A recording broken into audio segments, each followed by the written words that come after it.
Hey everyone, Adam here with Probably Got This, and today I want to bring you a in-game guide to ESO. This is fitting timing with Avengers Endgame out now. It's a great movie and you all should go see it, but that's not the point of this video. I just wanted to give you guys a little heads up about it. It's amazing. You should see it. But this guide follows kind of after my ESO beginner guide, in that one I cover basically the basics of the game in an overall view. That's basically what I covered in it. It was there to, obviously help beginners and newer players along the way. And I will link it in the description so you guys can see it if you want. But what I want to accomplish in this guide is to give everyone an overview of where to go next and what to do after you hit level 50 in the game. Now, I will say that this is something that is totally your choice, and however you decide you want to play the game, that is up to you. But I wanted to give some of you direction to start off on or to go to, because sometimes people need some direction in this game and they don't really know where to go. So I thought this might help. So let's get into this guide. Also, if you haven't already, join our Probably Got This Discord to see and hang out with me and Joe. I will link that in the description. We love to have a conversation and send amazing memes in the chat, so that will be in the description. But as Dr. Strange likes to say, we are in the end game now. So I want to start that off for the beginning of the guide. But to start everything off, the cap for this game's level before you get into the end game is level 50. This is where your levels will turn into CP or champion points. In the champion tree, you will see 3 sections of it broken up into 3 smaller sections within the constellations. This is sort of like Skyrim, if any of you guys have played that. The main overarching constellations are the warrior, the thief, and the mage.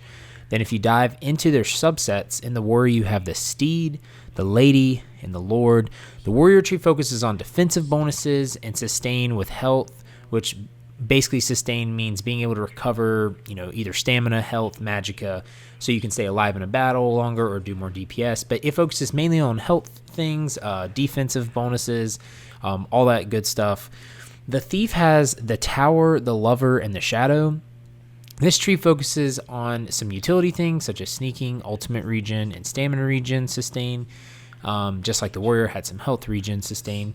The mage has the apprentice, the astronaut, and the ritual. This tree is mainly focusing on things that help you in combat, such as higher critical, more elemental damage, or more healing given, or even more AoE damage, which is an area of effect, or damage over time, which are dots.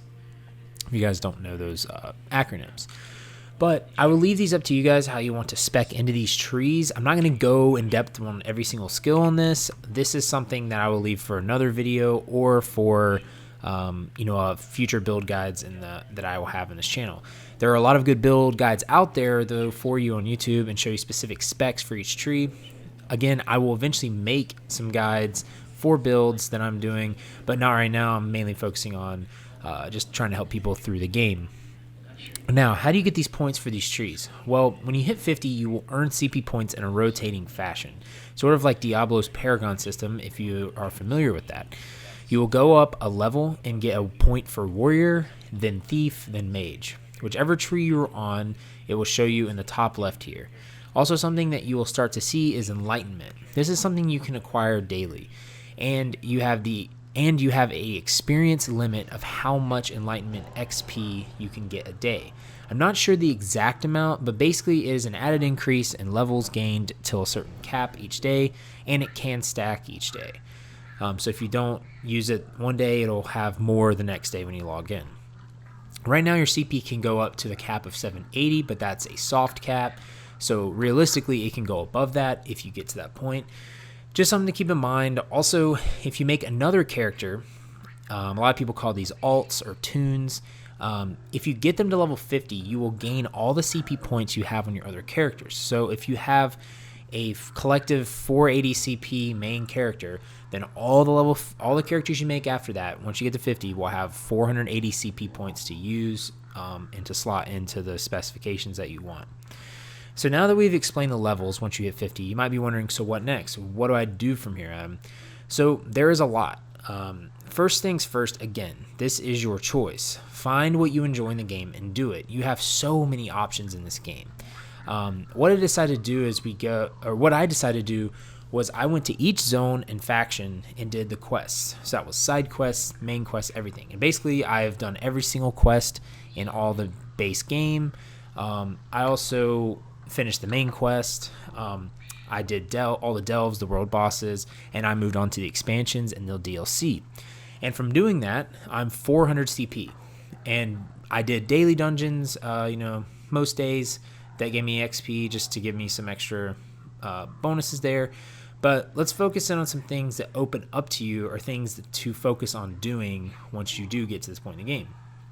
First thing to note is, before you get a gear set in mind to grind for your in-game setup, you need to be 160 CP. 160 CP is where the gear caps out at, that it drops at, and that you can craft it at. Any CP gear you get that is below 160 is basically useless for your in-game specs, because when you hit a 160 CP item, it's going to be the best of that version that you can get, basically, when it comes to the armor stat. Another thing to do is to craft. This is something you can focus on in the in-game. If you have a crafting character or a main character in general that does crafting, go look at the crafting guide I made. I've linked it in the description as well. But basically, always researching, deconstructing items. Also, if you make alternate characters, or if you have friends, you may need to craft them or you training armor, which is armor that increases experience gain. This will help you get up to level 50 quicker. Next, once you hit 160 CP, then find what build you want or start theory crafting. Then find the dungeon or craftable set to go after. You can start to farm that dungeon by going to the dungeon guide and queuing for it. Keep in mind, if you do a non-veteran version of the dungeon, your gear will drop as blues and not purples.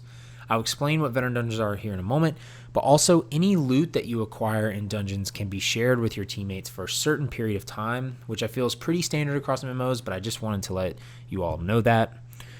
So when you hit level 45, you will unlock pledges. These are part of the Undaunted dailies that you can do each day.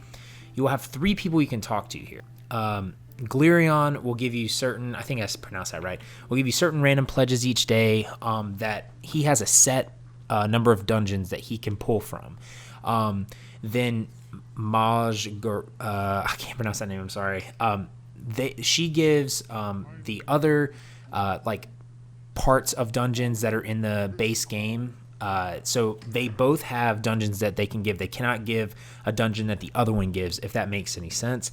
And then you have the DLC dungeon dude, and this person will give basically only DLC dungeon pledges.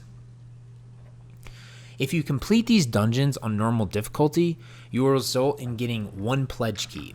Running these on veteran mode will give 1 pledge key and the monster mask of that dungeon, and running on veteran hard mode will give you 2 keys and the monster mask. Now, you may be wondering, what are monster masks and what are pledge keys? Well, if you go over these chests here, you can use the keys on one of the 3 chests. In these chests, we'll roll a random shoulder piece that will complete a 2-piece set bonus of one of the monster masks. Now, each chest has a specific number of shoulder pieces that can drop. One chest drops the Grothdar shoulder piece.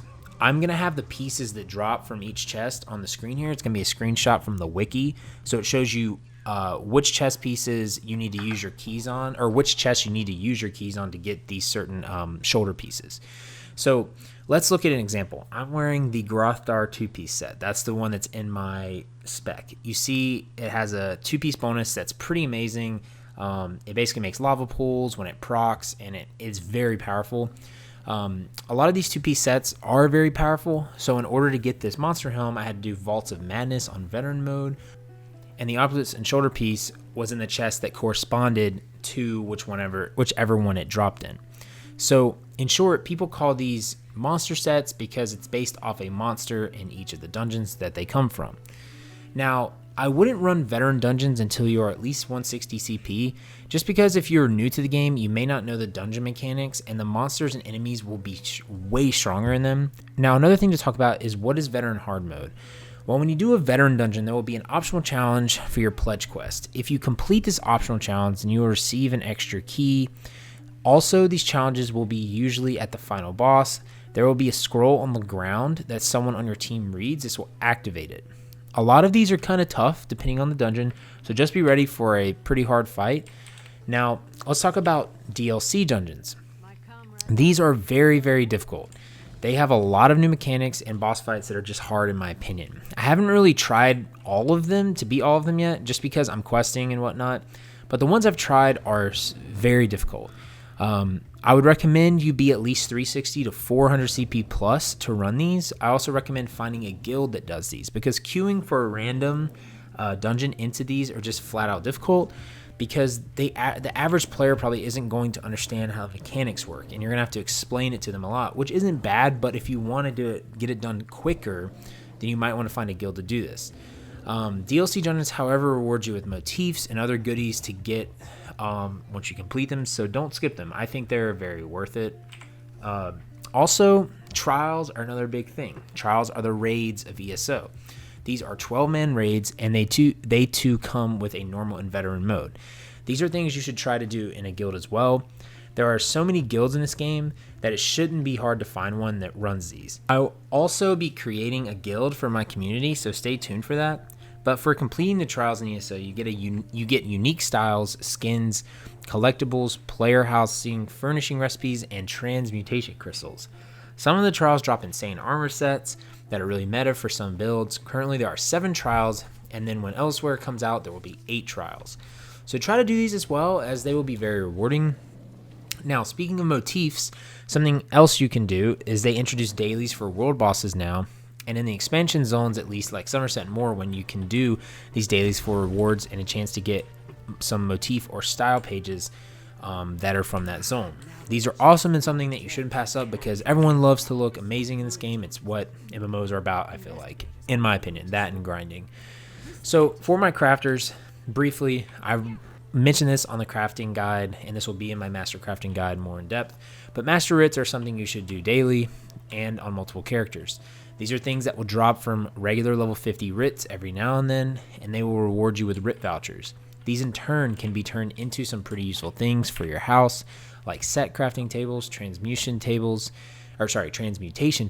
target dummies, and just so many other cool things for your house. You can also get motif styles as well, which everyone loves. Do these dailies to receive maximum yield, and do them on other characters if you want to, because there's no limit for that on other characters. So, last thing here before I talk briefly about PvP is, if you are a solo player and you want to test yourself and you don't like to play in groups, there's a perfect thing you can do called Maelstrom Arena. This is a wave-based activity that is a survival, basically, game type, and it can drop some of the best weapons in the game for some builds that are pretty meta. So one of them is the bow, and I need to get that for one of my warden classes, and another one's one of the staffs I actually need for this class. And it's located in the Hrothgar area in the northeast. There are also normal and veteran modes of this as well. There are 9 arenas or stages that you will have to go through. Each time you complete an arena, you will get points. If you complete all 9 before an hour and 30 minutes, you will get bonus points. In order to get the weapons, they drop from the last boss of the veteran one. They are bind on pickup, which means they cannot be traded. So this is the ultimate challenge for any of the solo players out there. I highly recommend gearing up for it. It is not easy, so definitely be prepared for that. Now, I'll briefly talk about PvP stuff. I do not do PvP. I just go in there to get certain skills that I need. I'm going to eventually play PvP, but again, I'm not just going to sit here and try to make it seem like I play it, because I don't play PvP. But just some brief overview of the PvP in the endgame. There are delves and all kinds of other things you can do in there. Dungeons, there's farming spots, and they have basically like campaigns that you can join that you can rank up in and get rewards for, and they have like vendors that are in Cyrodiil as well that you can get high-end items for, or sorry, high-end, that was Division, but like, basically, epic legendary items, all that good stuff. So PvP is not really my forte, but again, in the end game, you have these campaigns. You can become the Emperor if you get number 1 in some of the campaigns. That's one of the challenges and achievements that you can get. So I would take a look at it and see if you like it. If again, unless you're just love playing solo, join a guild for this stuff, because they definitely have some really cool like fights that you can be involved in for guilds. So that's something that I would look into. Now, before we end the guide, like I said, all the other things that I was talking about here, you know, it is your choice on what you do in the end game. I hope that this helps you kind of decipher what there is to do. You know, it's just like a lot of MMOs, basically. I mean, you have grinding, you have dungeons, you have raids, you have group dungeons, you know, all that good stuff. You have crafting. You can go for achievements, right? You can go for the dyes that you get. You can go for 100% completion. That's what I'm trying to do eventually on my main character. So there's all these things to grind for, but basically when you hit level 50, I mean, if you play through all the zone quests in your, like, you know, Aldemary Dominion, you'll probably get through most of the zones in that, and you'll be level 50, and you just have so much more to explore. So I would take your time. I would just, you know, that's the best advice I could give, is take your time and really enjoy the game and stories. If you like the quest lines or anything, enjoy that. And then for grinding, you can do that in the end game to where whatever suits your best need, and, you know, whatever is fun for you, that's when you can, you know, decide what you want to grind. But this is just a overview of some of the things that you can do in the end game in ESO, everyone. So I really hope that the guide helped. If you guys want to let me know how it did, just comment down below. Let me know if I left anything out that you think is very important. Again, I just wanted to cover kind of the basics of the end game for the newer players that are going to be coming in here soon. But like always, it's been a pleasure making a video for this community. And just remember to have faith, be great, and I'll see you guys later. Bye.